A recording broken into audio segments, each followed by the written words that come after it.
Dato Seri Najib found guilty of abuse of power charge.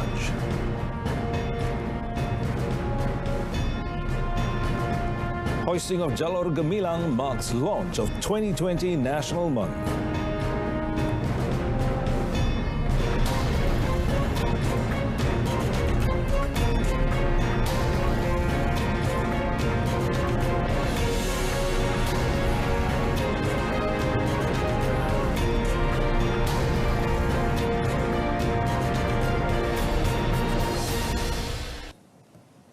Hello and good afternoon. I'm Amin Carlos and welcome to Updates at Noon. The Kuala Lumpur High Court today convicted former Prime Minister Dato Seri Najib Tun Razak of one of the 7 charges against him in connection with 42 million ringgit belonging to former 1MDB unit SRC International. Well, trial judge Mohammad Nazlan Mohammad Ghazali ruled that the defence had failed to raise reasonable doubt on the prosecution's case for the abuse of power charge. Now, Justice Mohammad Nazlan ruled that the defence has not succeeded in rebutting the resumption on the balance of probabilities or raising reasonable doubt against the accused under Section 23, subsection 1 of the Malaysian Anti-Corruption Commission Act. He also ruled that the accused was involved in the establishment of SRC International Sendirian Berhad. Mohammad Nazlan noted that there was no dispute that Cabinet's approval for the Retirement Fund Incorporated or KWAP's first 2 billion ringgit loan to SRC International was quote-unquote rushed. Now, for this loan, the judge stated that Dato Seri Najib made a request and it was ultimately conveyed to KWAP's investment panel. At the time, Dato Seri Najib was the finance minister and was thus in charge of KWAP. The judge is now making a ruling on the other 6 charges. Dato Seri Najib was charged with 1 count of abuse of power, 3 counts of criminal breach of trust or CBT, and 3 counts of money laundering, all involving 42 million ringgit misappropriated from SRC International Sendirian Berhad, a 1MDB subsidiary. He faces imprisonment of up to 20 years and a fine for the abuse of power charge, up to 20 years prison, whipping and a fine for the 3 CBT charges, and up to 15 years in jail and a fine for the money laundering charges. On to other news items. Now, the 2020 National Month and Fly the Jalur Gemilang campaign was launched in an atmosphere with high patriotism ahead of the National Day and Malaysia Day celebrations. Now, the launch by Prime Minister Tan Sri Muhyiddin Yassin was held for the first time at Dataran Perdana Putra, with limited attendance in compliance with the Standard Operating Procedures or SOP of the Recovery Movement Control Order, the RMCO. Now, with the country still fighting the COVID-19 pandemic, the frontliners are not forgotten, with the relevant heads of departments and agencies invited to participate in the event. The program started with a special address by the Prime Minister, which was broadcast live by Radio Television Malaysia, RTM. And after delivering his speech, Tan Sri Muhyiddin handed the Jalur Gemilang to the Malaysian Armed Forces, the ATM, for the flag hoisting ceremony, which was carried out by 6 officers, each from ATM, the Royal Malaysia Police, Immigration Department, Department of Volunteers, the Health Ministry and the Information Department.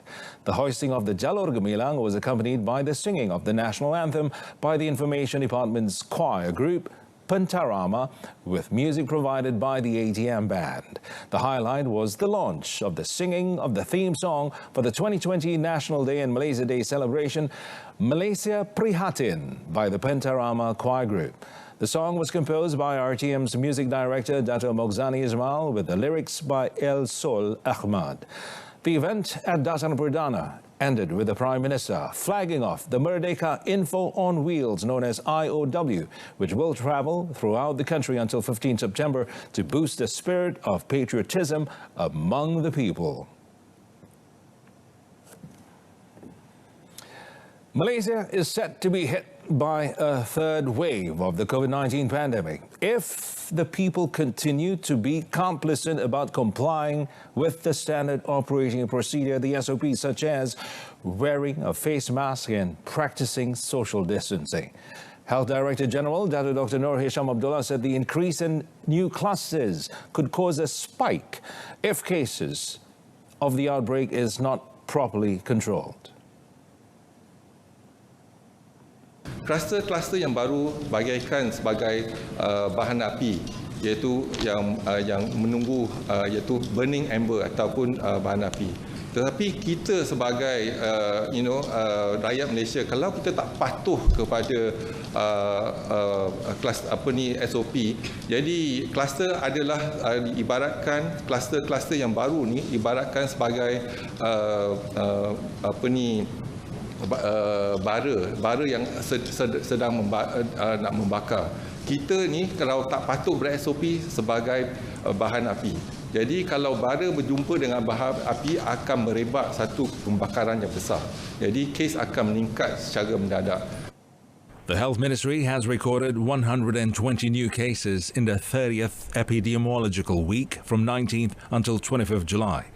Asked about the use of single-ply and two-ply face masks, Dato Dr. Noor Hisham said they were not effective in preventing one from being infected by the virus. He said the World Health Organization, or WHO, had issued guidelines stating that the face masks must use hydrophilic and hydrophobic material to avoid COVID-19 infection. On another note, Dr. Noor Hisham said the Health Ministry will discuss with airline companies on implementing COVID-19 screening tests for passengers transiting in Malaysia before going to their respective destinations. However, the costs of the screening must be borne by the passengers themselves. Tuan ini bukan hanya melibatkan Kementerian Kesihatan, dia melibatkan syarikat penerbangan. Jadi polisi syarikat penerbangan contohnya, ada mereka yang nak pulang pada sesuatu negara, kalau syarikat penerbangan menetapkan mereka perlu menjalani saringan ataupun ujian COVID-19 sebelum mereka menaiki pesawat, itu adalah satu syarat daripada itu. Kalau kita melaksanakan, kita pasti boleh mencegah kes-kes yang positif menaiki pesawat.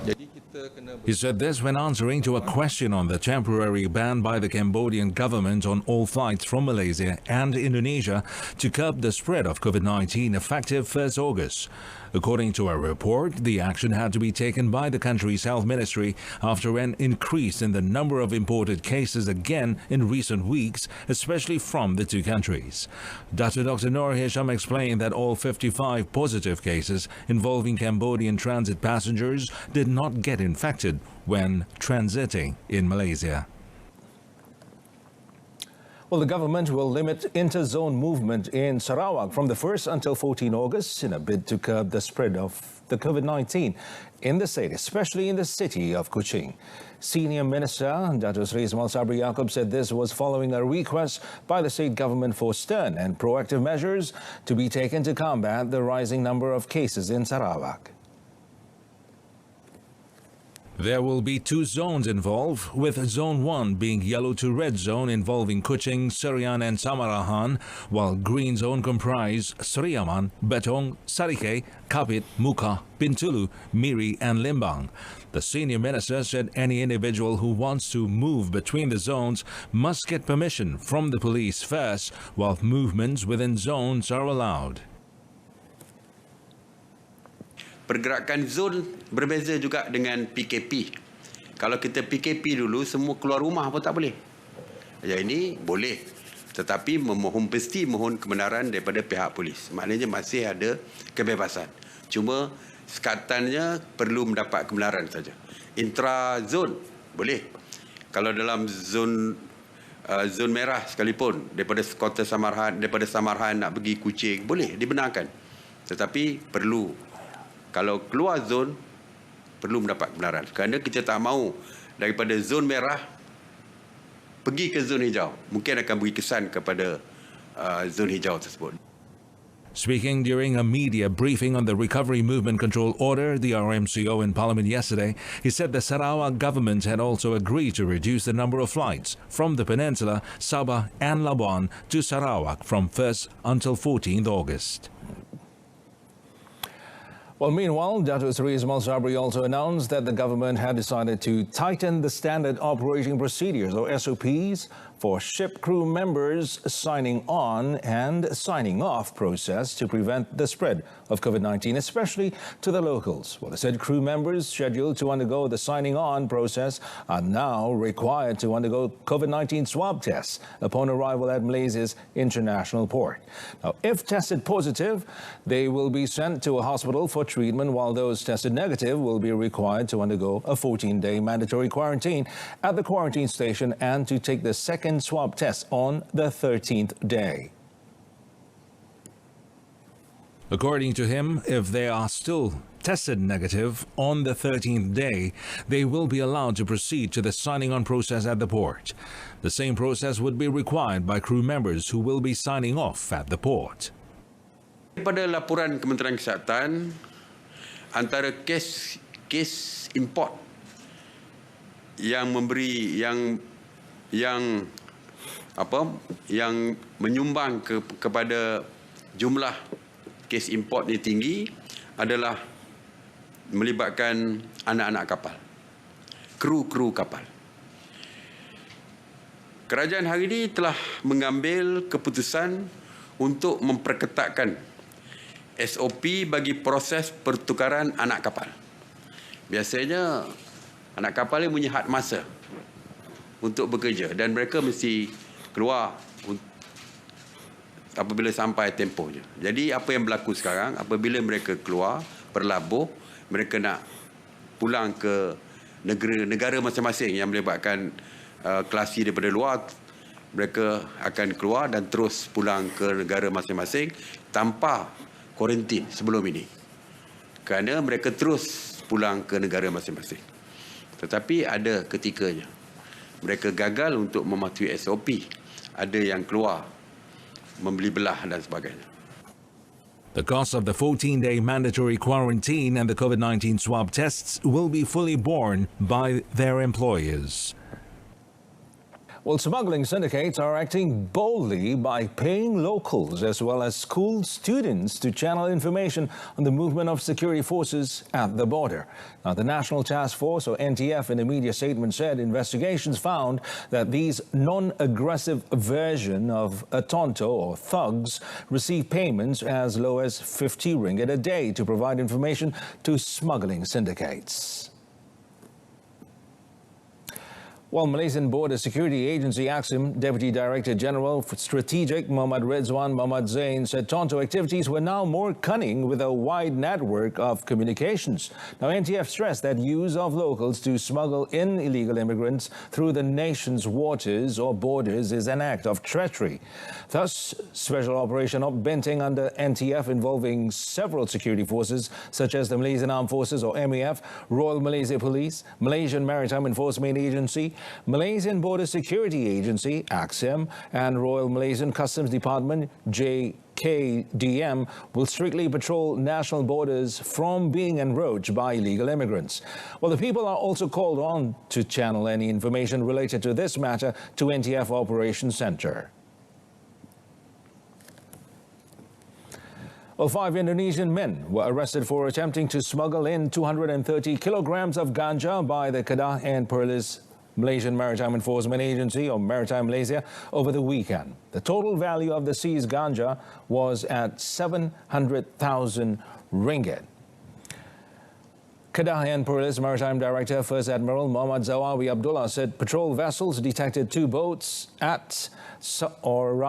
Saturday near Kuala Beras Basah, and as soon as they were about to inspect them, they fled before a chase ensued at sea. Now, the suspects, 2 on the first boat and 3 more on the second on board, were eventually caught some 20 minutes later. The patrol vessel also managed to seize 4 large sacks of ganja from the boats. Well, it said their boats were towed to the agency's jetty, while the 5 suspects were made to undergo COVID-19 screenings.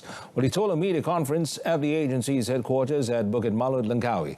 Now, all 5 suspects aged between 25 and 54, and the seized items were then handed over to the agency's investigators.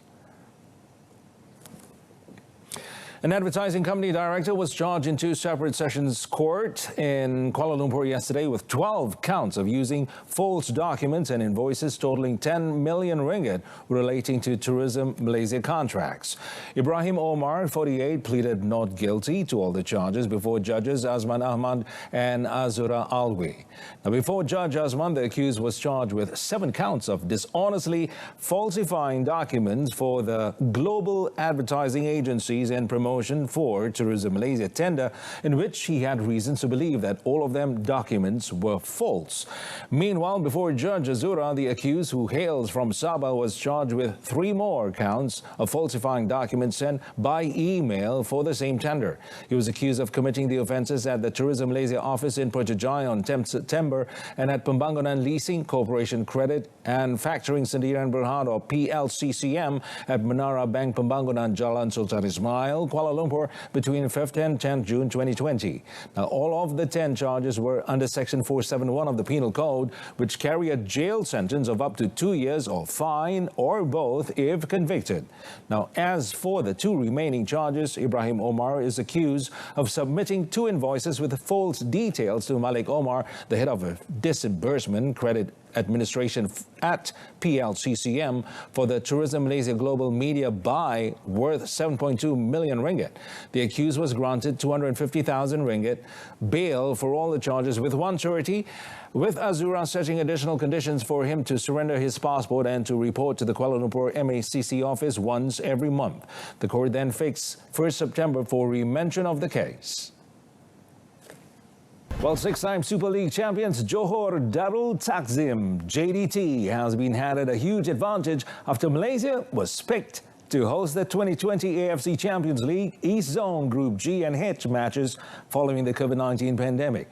Now, the Asian Football Confederation AFC said in a statement that the Football Association of Malaysia FAM had been awarded the hosting rights for Group G and H, scheduled to be held from 17 October to 1st November. Malaysia will also host 2 of the round of 16 matches, which will see the top 2 teams from the 2 groups battling out on 4th November. The 2 quarterfinal matches on 25th November and a semi-final tie 3 days later. All the matches in the knockout stages will be played in a single match format. The AFC had initially planned on a home and away format for the tournament, but the global COVID-19 pandemic in March scuppered their plans. Group G comprises Vissel Kobe of Japan, JDT, Guangzhou Evergrande FC from China, and Suwon Samsung Blue Wings from South Korea, while Yokohama F Marinos from Japan, Jeonbuk Hyundai Mochos FC South Korea, Sydney FC Australia, and Shanghai SIPG FC from China make up Group H. Meanwhile, AFC said that the centralized venue for the groups E and F, as well as the knockout stage matches, are yet to be confirmed. AFC had earlier confirmed Qatar as the centralized venue to host the groups A, B, C, and D matches, as well as the knockout stage matches in the West Zone. And that's all the time we have this afternoon. In our top story, Dr. Sri Najib found guilty of abuse of power charge. Next news bulletin at 10 this evening at the Berita RTM channel on My Free Views channel 123. I'm Amin Carlos. Thanks for watching. Bye for now.